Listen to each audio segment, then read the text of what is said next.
It's like you're going to get destroyed as you represent Jesus Christ and the new kingdom that contradicts everything of the kingdoms of this world. I don't want anything here.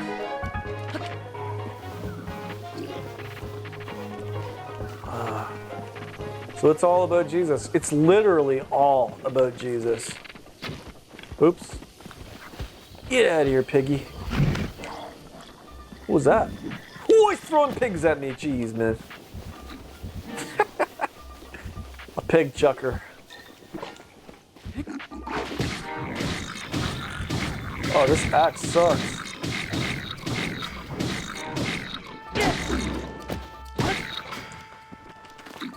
Couple just for the bonus round. Yeah, whatever.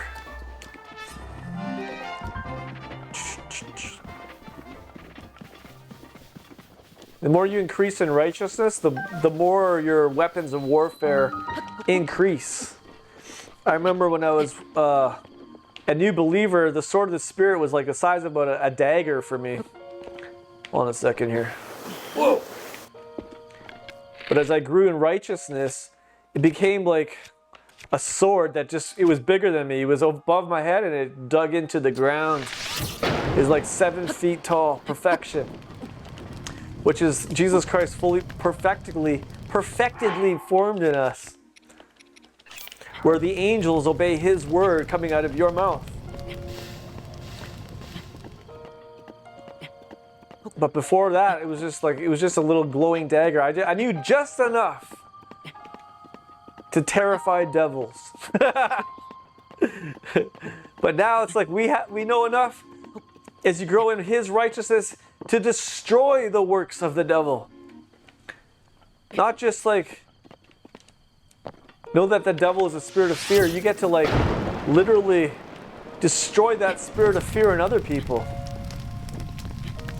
As I was walking through this corridor, there was like barbaric weapons on either side. I think I said this in one of my other videos. It's like, but when I went to face a giant at the end of the hall, it was like all I had left was that little tiny glowing sword. It was about the size of a dagger. Because the weapons of our warfare are not carnal, but they're mighty through God to the pulling down of strongholds. And I stepped into the fear of this giant. And I was terrified, and then I climbed up a ladder and I saw David, and he laid his hands on me and imparted faith, and I went back down the ladder, and I felt both faith and fear, and it was then and there that I realized that God's not giving me a spirit of fear. I'm not afraid of the giant. It's like He is a spirit of fear. He's afraid of Jesus Christ in us. And so it's like, I don't have to give in to that fear. And I didn't. I jumped towards the giant, went to go cut his head off, and then I woke up. But we always have a choice. Do we choose fear or do we choose faith? You know, David's a character in the Bible. It's like the Word of God, you know. And I got a faith impartation through the Word of God. David's always been like a strong part of my life. When I went to this prophet guy in the U.S., I saw like he was praying over people, my friends, and prophesying, because this other prophet brought us to them, and I saw my friend crumple to the ground and just laugh hysterically, and the Father was just pouring His love upon him. That's what he told me, and but he was like the Pharisee of Pharisees. I was a Pharisee too at this time.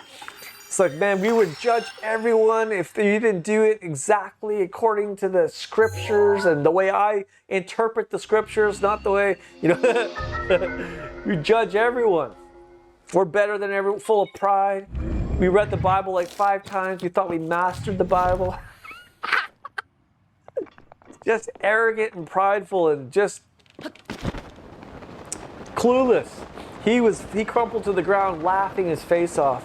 And as he was laughing, I went into a vision and I saw this doorway standing.